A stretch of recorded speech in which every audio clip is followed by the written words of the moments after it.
Hola, hola, ¿cómo están chicas, chicos? Bueno, comenzamos con esta clase, o sea, vamos a seguir justamente con la parte teórica de espectrofotometría UV visible. Ahora nos toca ver lo que son las desviaciones, ¿no? De la ley de Lambert-Beer, de la ley de Beer básicamente, ¿ah? Generalmente cuando vimos nosotros que según la fórmula, ¿no es cierto?, de la ecuación de Lambert-Beer, que la absorbancia es directamente proporcional a, a la concentración, ¿sí? Eh, pero eso no es indefinido. Nosotros vemos que cuando ya no se hace línea recta, eso significa que hay una desviación de la ley de Lambert-Beer, ¿no? Puede ser una desviación positiva, donde me da valores de absorbancia mayores que la que teóricamente tendría que dar, o desviaciones negativas de la ley, ¿no? Siempre y cuando el camino óptico se mantenga constante. Bueno, y vamos a ver justamente algunos factores por los cuales se generan estas desviaciones. Entonces se las puede clasificar en desviaciones reales, instrumentales y químicas. Entonces vamos a ir analizando cada una de ellas. Recuerden que es bastante importante la parte teórica, porque en el parcial nos preguntan, ¿no? Nos preguntan teoría, ¿no? Y las desviaciones son cosas que aparecen justamente en los parciales. Bueno, básicamente la ley de Beer se comporta, ¿no es cierto?, o describe perfectamente, ¿no es cierto?, la absorción para soluciones diluidas, ¿sí?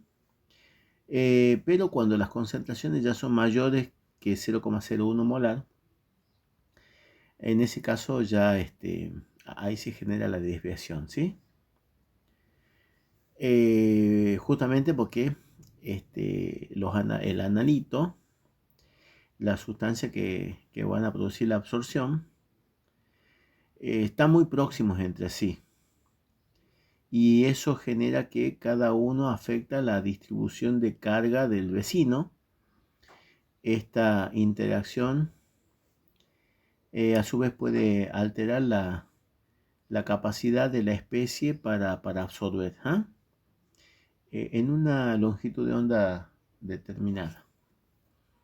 Bueno, un efecto similar se encuentra, o sea que con soluciones concentradas mayores que 0,01 molar genera este tipo de interferencia. Un efecto similar parecido se encuentra en soluciones que contienen altas concentraciones de otras especies, particularmente electrolitos, por supuesto que actúan como interferentes.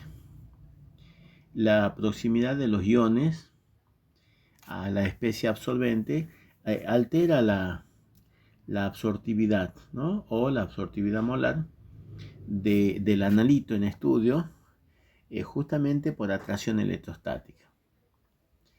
Bueno, entonces, ¿y cómo se disminuye esta interferencia? Diluyendo justamente la muestra. Ya sea la absortividad o la absortividad molar, dependen de lo que es el índice de refracción de la solución, que en soluciones diluidas no varía, pero en concentradas sí varía. Al variar la absortividad, cambia la sensibilidad, y la longitud de onda varía. Esto afecta entonces a lo que es la absorbancia. Bueno, ahí tenemos una ecuación que nos muestra la relación entre la absortividad y el índice de refracción, ¿sí? La absortividad igual a la absortividad, la absortividad igual a la absortividad real por el índice de refracción sobre el índice de refracción al cuadrado más 2, y todo eso elevado al cuadrado. Ahora tenemos, el otro era desviaciones instrumentales. Bueno, dentro de esta tenemos, por ejemplo, em, un, un, un cumplimiento estricto de la ley de Beer solo se puede llevar a cabo si nosotros utilizamos radiación monocromática, ¿sí? Decir monocromática es de una sola longitud de onda, pero eso es imposible, ¿no? Ya que no se logra tener una sola longitud de onda, sino se utiliza un ancho de banda. Todo espectrómetro deja pasar un cierto intervalo de longitud de onda, que es lo que se conoce como el ancho de banda, alrededor justamente de la longitud de onda de interés, ¿no? Llamada ancho de banda. Bueno, un gráfico de absorbancia versus longitud de onda tendrá la forma de la figura 7, que es una forma de campana, donde esa longitud de onda óptima está en el punto máximo, ¿no? de potencia, y que decrece a ambos lados.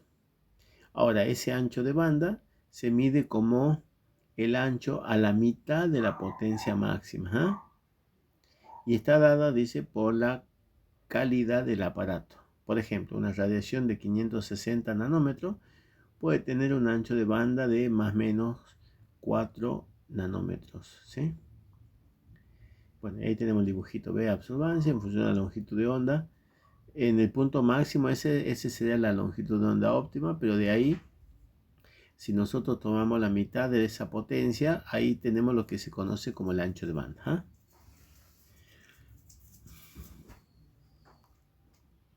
Entonces, si se considera, dice, un haz formado por dos longitudes de onda, la 1 y la 2, y se mide, ¿no?, la absorbancia de una solución por separado, se puede plantear dos ecuaciones, ¿sí? De ahí, para la longitud de onda 1, tengo la absorbancia A1 por la absortividad molar 1 por el camino óptico por la concentración. Para la longitud de onda 2, tengo la absorbancia 2, el coeficiente de extinción, la absortividad molar 2 y el camino óptico, ¿sí?, por la concentración. Ahora, si las absortividades molares son iguales, 1 y 2, se cumple con la ley de Beer, que la concentración 1 va a ser igual a la concentración 2. Pero si son diferentes, la absortividad 1 con la molar con la 2, entonces no cumple la ley, y por lo tanto el gráfico de absorbancia versus concentración no es lineal. Bueno, eso ya estamos viendo justamente desviaciones instrumentales, ¿sí? Bueno, acá tenemos otra, sería la ley de Beer. Supone que todas las radiaciones atraviesan el mismo número de centros absorbentes, lo que significa que se debe utilizar las cubetas rectangulares o cuadradas. Ahí es donde colocamos la muestra, ¿no? Y no la redonda. Bueno, eso sería también, ¿no? O sea, una redonda, no en todas las partes atraviesa la misma cantidad de luz, ¿no? O sea que tienen que ser cuadrados o rectangulares. Eso como parte de lo que serían los errores o desviaciones instrumentales. Y después tenemos las desviaciones químicas.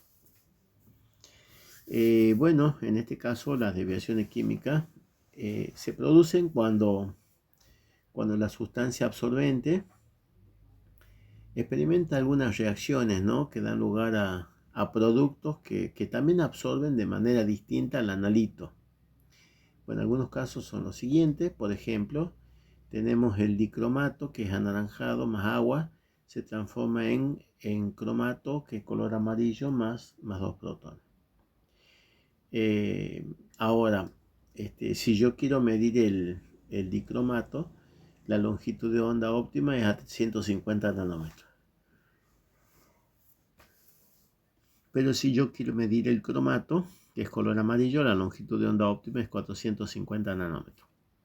Eso sería un pH mayor. O sea que el pH va a influenciar el desplazamiento del equilibrio. ¿Eh? Si yo lo hago en un medio ácido, o sea, aumento la cantidad de concentración protón, acá el equilibrio se desplaza hacia la formación del dicromato, por lo tanto yo lo voy a analizar al dicromato. ¿Eh? Pero si lo hago en un medio alcalino o pH mayor que 6, el equilibrio se desplaza hacia los productos, hacia la formación del cromato, y por lo tanto ahí vamos a colocar como longitud de onda 450 nanómetros para medir justamente la cantidad de cromato. Bueno, y ahí me explica, ¿no? Al diluir una solución de dicromato de potasio, el equilibrio se desplaza hacia la derecha, ¿sí? Hacia la formación del cromato, y se produce mezcla de ambos colores. Para poder realizar la determinación de dicromato, por ejemplo, se debe trabajar en medio ácido. Por ejemplo, con ácido sulfúrico 0,25 molar, para desplazarlo el equilibrio hacia la izquierda. Y de esa manera se lee la absorbancia a 350. Ahora, en cambio, si se quiere determinar cromato, se debe trabajar en medio alcalino, ¿no? Hidróxido de potasio 0,05 molar. Y por supuesto se va a leer a 450 nanómetros. Bueno, otra desviación química sería la hidrólisis, ¿sí? Bueno, acá tenemos, ¿no es cierto? Por ejemplo, la sal férrica más agua, se forma el hidróxido férrico más protón. Para la determinación de la sal férrica se debe trabajar en medio ácido fuerte para desplazar el equilibrio hacia la izquierda. En soluciones acuosas, la sal férrica puede sufrir hidrólisis, o sea, reacciona con el agua dando una turbidez debido a la formación del hidróxido férrico que afecta la absorbancia de la solución, ¿sí? O sea que ahí vemos un error, una desviación química. Y otra sería la formación de complejos. Bueno, ahí tenemos un complejo, el tiocianato, tetratiocianato cobaltato 2, que es de color azul, pero cuando se disocia, el cobalto libre es color rosa. La disociación del complejo depende del medio.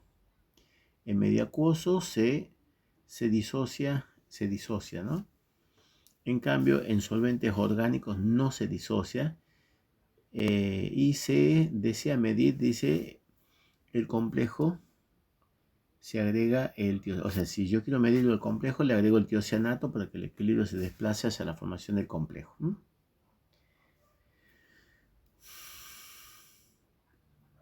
Bien. Bueno, acá tenemos la representación de lo que sería un esquema de un espectrofotómetro. Bueno, justamente un espectrofotómetro, un instrumento cuyos componentes básicos están indicados ahí en la figura y después están explicados cada uno de ellos. Por ejemplo, tenemos la fuente de radiación, después tenemos el monocromador, que generalmente es una red de difracción, ¿sí? Después tenemos la muestra que se coloca en una cubeta, y después tenemos el detector y el dispositivo de lectura. Entonces vamos a describir cada uno de ellos. Bueno, por ejemplo, la fuente de radiación produce una emisión de radiación continua, que es estable y es intensa. Y bueno, según la zona del espectro en la que se trabaje, se usa una fuente de radiación diferente, ¿no? Por ejemplo, para la zona del espectro electromagnético del visible, se usa la lámpara de filamento de wolframio, ¿sí? También puede ser de tungsteno, que emite radiación entre los 350 y los 2200 nanómetros. En el ultravioleta se trabaja con una lámpara de descarga de deuterio que emite luz entre 200 y 400 nanómetros. Ese es el ultravioleta cercano. Bien. Bueno, ahora tenemos el sistema monocromador, ¿no? Es el que selecciona la longitud de onda deseada del espectro que emite la fuente. Se obtiene, dice, un haz de luz monocromática que incide en la cubeta que contiene a la muestra. Un sistema monocromador típico va a estar compuesto por lo que sería las rendijas de entrada y de salida, ¿no? Espejos y un elemento dispersante de la radiación, como se muestra en la figura nueva, ¿no? Y ahí tenemos componentes de un sistema monocromador, ¿sí? Por ejemplo, A es el haz de luz incidente, ¿no? B sería la rendija de entrada. Es una abertura por la cual la luz entra dentro del espectrofotómetro. C es el espejo colimador. Genera un haz de luz paralelo, dice, que incide sobre el elemento dispersante, que es D. Y bueno, D, ¿no? Ahí está el prisma o red de difracción. Separan el haz de luz incidente, que es policromática, ¿no? En sus longitudes de onda, que son los de onda de los componentes, ¿sí? Los prismas pueden ser de cuarzo o de vidrio, ¿no?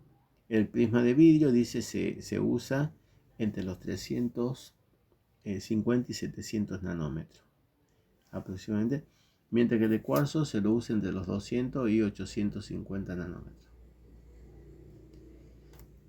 Las redes consisten en superficies pulidas de vidrio o metal con un gran número de líneas paralelas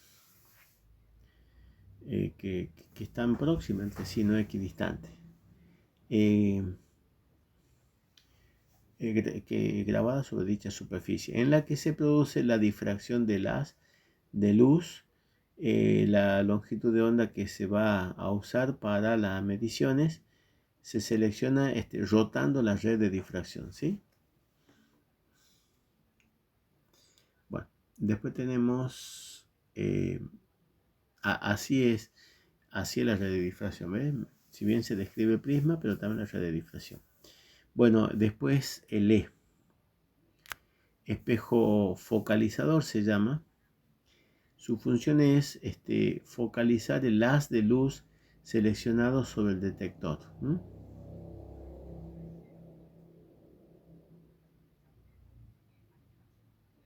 Bien.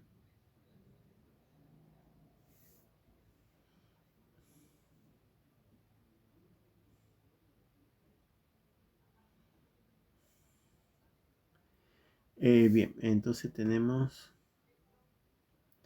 Bueno, después tenemos el F, sería la rendija de salida. Enfoca el haz en el porta cubeta. Y bueno, el G sería el haz de luz monocromática. ¿Eh? Y ahí ya sale el haz de luz. O sea, me estaba describiendo lo que sería el gráfico F. ¿Eh? Bien. Bueno, muestra, ¿no? La muestra dice, está contenida en un recipiente llamada cubeta, como el gráfico lo tenemos ahí, en la figura 10. Se puede usar de vidrio, de plástico, ¿no? Para trabajar en la zona visible del espectro electromagnético y de cuarzo para trabajar en el ultravioleta, justamente porque ese material no absorbe en la región que se quiere trabajar, ¿no? Bueno, en general se usan cubetas cuadradas, como ya dijimos, de 1 centímetro de espesor. La radiación atraviesa la muestra, parte de la misma es absorbida y parte es transmitida. Bien, después ya tenemos lo que es el detector. Es el que transforma la radiación, ¿no es cierto?, transmitida por la muestra en una señal eléctrica, ¿sí? Bueno, tenemos, comúnmente se usa un tubo fotomultiplicador. como el dibujito de acá está el 11, ¿sí? Que es un dispositivo que consta de un cátodo contra el que choca un fotón, ¿no?, de la radiación. Incidente, y por el efecto fotoeléctrico desprende un electrón, ¿no?, que pasa a una serie de dinodos eléctricos, dice, conectados a potencia más positiva, ¿no?, generando una corriente de electrones que por supuesto son acelerados y multiplicados hacia el ánodo en donde se conecta. Bueno, y así se degenera, ¿no? Se degenera una corriente eléctrica proporcional al número de fotones que recibe el detector. Y después tenemos ya el dispositivo de lectura. El dispositivo, ¿no es cierto?, el equipo, ¿no?, posee un sistema de transformación, lo que sería la medida eléctrica en valores de transmitancia o absorbancia que aparecen directamente en el visor del instrumento.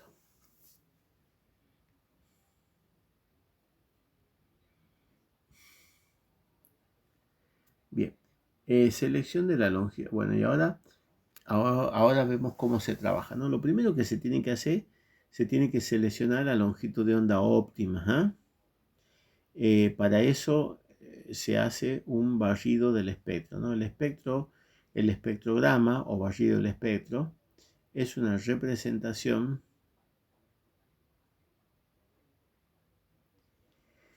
es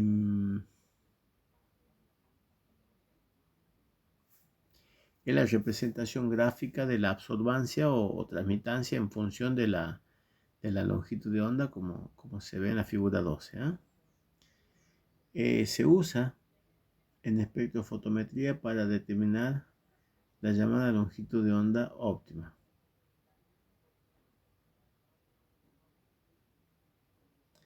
Este tipo de gráfico presentan ondulaciones, ¿no?, con máximos y mínimos, y son característicos para cada uno de las especies. O sea, los gráficos van a ser típicos y característicos de cada especie. Para hacer un barrido del espectro se realizan lecturas de absorbancia o de transmitancia en una concentración determinada del analito.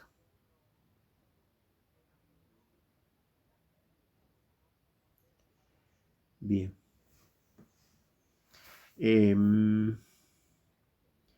Se usa una longitud de onda para la cual la absorbancia es máxima o la transmitancia es la mínima. Este tipo de absorbente, dice, por lo que claro, este tipo de gráfico, dice, presenta ondulaciones como máximo y mínimo y son característicos son típicas y características de cada sustancia, ¿no? Por lo que se usa, dice, en la identificación de sustancias particulares. Bueno, entonces, ¿cómo hacemos, no? Para hacer un barrido del espectro se realiza la lectura de absorbancia o transmitancia de una concentración determinada de analito a medida que se varía la longitud de onda. Se elige para realizar la cuantificación del analito, bueno, en general la longitud de onda correspondiente a un máximo de absorbancia, o lo que corresponde a una transmitancia mínima, ¿no? O sea, por supuesto, si yo tengo un máximo de absorbancia, voy a tener un mínimo de transmitancia. Y bueno, el error de medición es mínimo y la sensibilidad va a ser máxima, ¿eh? En muchos de los casos, el dato es conocido y si el equipo está calibrado, no es necesario su determinación. Para diferentes concentraciones, la longitud de onda óptima es la misma, solamente varía la altura del espectrograma. Y cuando nosotros cambiamos ya la longitud de onda en la que se trabaja, el valor de absorbancia de la solución va a variar, ¿sí? O de transmitancia. Y por lo tanto la absortividad o la absortividad molar, por la variación vista en la ley de Beer, también cambia, ¿no? Esto indica entonces que si cambia la absortividad, cambia la sensibilidad. Bueno, y se considera, dice que una medición es muy sensible cuando los valores de absortividad superan los 10 a la 4. Entonces, ese es el gráfico, la representación de un espectrograma para determinar cuál es la longitud de onda óptima. O se grafica absorbancia en función de la longitud de onda, donde me dé el pico máximo, bajamos y esa es la longitud de onda óptima. O donde se tenga un mínimo de transmitancia, que por supuesto corresponde a un máximo de absorbancia. Bueno, determinación del rango útil de concentración, ¿sí? Ahí gráfico de Rimbaud. Bueno, esto es lo que se tiene que hacer para saber cuál es el rango de concentraciones de los patrones que cumplan con la ley de Lambert-Eaton, ¿sí? Entonces el gráfico de Rimbaud, donde se va a graficar lo que sería la absortancia. La absortancia es 1 menos la transmitancia o 100 menos la transmitancia por ciento en función del logaritmo de las concentraciones. Entonces, si nosotros graficamos eso, vemos que me da una curva del tipo sigmoidea. Y bueno, y el intervalo que solo tienes que utilizar, el intervalo es rango, ¿no? La representación de Rimbaud se usa para determinar ese intervalo de concentración para el cual el error, el delta de C sobre C del análisis, sea lo mínimo, ¿no? Este rango de concentración útiles corresponde a la porción lineal de la gráfica Rimbaud. Y es el grupo de patrones con el que se debe construir la recta de calibración. Entonces, lo primero que se tiene que hacer es, entonces, primero se hace el barrido del espectro para saber cuál es la longitud de onda óptima. Una vez que tengo la longitud de onda óptima, ahora se grafica esto, ¿no? Absortancia en función del logaritmo de la concentración, y donde la curva es simoidea, pero donde es recta, bueno, ahí es el rango de concentración útil para después hacer la curva patrono de calibración. Bueno, y acá tenemos lo que se conoce como el error fotométrico.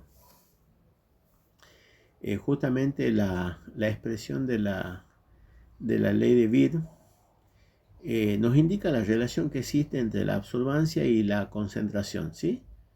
En la cual la absortividad y el camino óptico son constantes. Entonces tenemos absorbancia, va a ser igual a la absortividad por el camino óptico por la concentración. Bueno, y acá viene, ¿ve? La incertidumbre, dice, en la determinación de una concentración es atribuible, dice, al error aleatorio asociado al instrumento cuando se realiza, dice, la medida de la absorbancia o de la transmitancia. Una lectura de transmitancia tiene asociada una incertidumbre más o menos delta de transmitancia, lo que se refleja en una incertidumbre sobre la concentración más o menos delta de C. Se encuentra una expresión matemática para calcular el error relativo de la concentración, que es el delta de C sobre C, por medida de transmitancia mediante un procedimiento matemático que parte de la ley de Beer, ¿sí? Bueno, no tengo que saber toda la deducción, ¿sí? Pero ahí está, ¿ves? La absorbancia, la absortividad, camino óptico, concentración, y eso es igual a menos logaritmo de la transmitancia. Bueno, de ahí se despeja y nos queda que el delta de C sobre C sobre delta de t va a ser igual a 1 dividido en t por el logaritmo de t. Se define la función de error como el error cometido en la determinación de la concentración por medio de transmitancia. Y la expresión matemática es lo que está gráfica, ¿ves? Función de error va a ser igual a menos 1 sobre t por logaritmo de t. Bueno, el signo negativo aparece para transformar la expresión de la función error en un valor positivo nada más, ¿no? Porque el logaritmo de t siempre varía, da valores negativos, ¿sí? El logaritmo de t. A continuación se indican los datos de la fuente de error, función de error, calculado para diferentes valores de transmitancia mediante la expresión matemática de arriba. Entonces ya me está dando, bueno, y esto es lo que se grafica, ¿ve? Ahí está. Transmitancias, ¿ve? Si la transmitancia es 0, la función de error me da infinita, y así, ¿ve? Para 0,05 de transmitancia, 6,67 la función de error, y bueno, y así se va haciendo los cálculos. Ve para distintos valores de transmitancia, ve 0,05, 0,10, 0,20, 0,30, 0,35 y así sucesivamente, ¿sí? Bueno, se tiene todo eso, Entonces dice, como se observa en la tabla, para un valor de transmitancia de 0,10, la transmitancia en por ciento es 10, la función de error es igual a 4,35. Y para una de 0,70, o transmitancia, la función de error es 4,01. ¿Ves? Son los valores más bajos.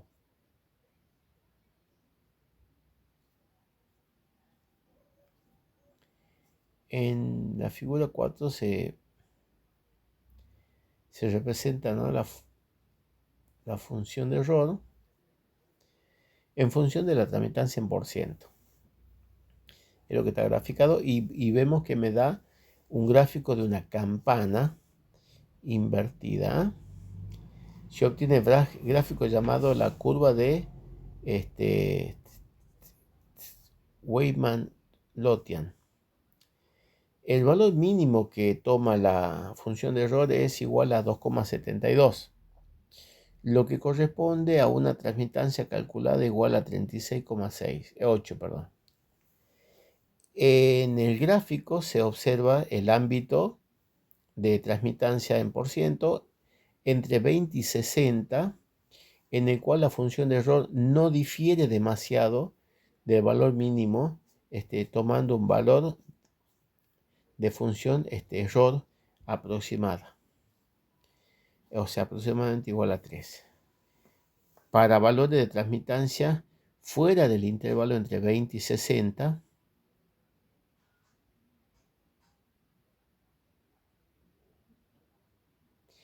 bien. Bueno, entonces, básicamente del gráfico sacamos eso, ¿no? Y toda esta deducción no nos va a pedir, ¿no? Pero lo que sí para encontrar matemáticamente el valor de la transmitancia para el cual la función de error es mínima, se tiene que igualar de ese a 0 la primera derivada.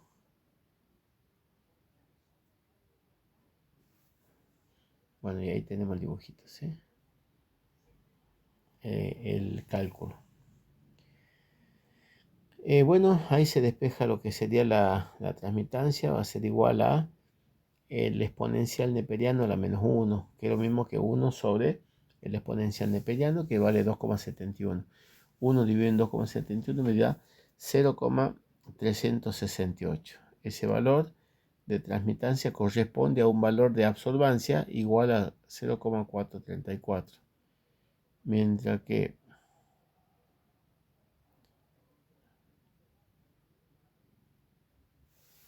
claro, entonces me daba el valor de 0,434, resultante del siguiente cálculo, y ahí está, ¿no? Absorbancia va a ser igual a menos logaritmo de 0,368, y ahí es donde me da 0,434.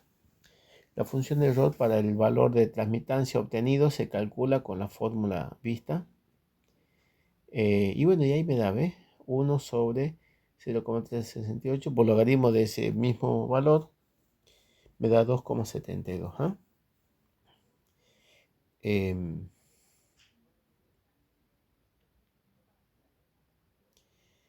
Y ahí lo tenemos, ¿sí?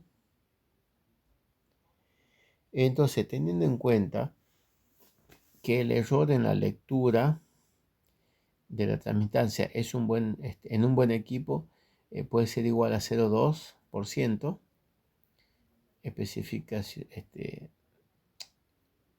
la especificación es dada por el fabricante, resulta que el error en la concentración queda igual a 0,6. Entonces el delta de C sobre C es igual a la función error por la variación de la transmitancia. Y bueno, y ahí me da 0,6%. Bueno, y hasta ahí vamos a ver esta clasecita.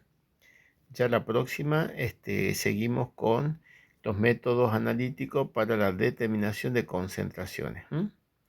Que esto se repite en todas las espectrofotometrías.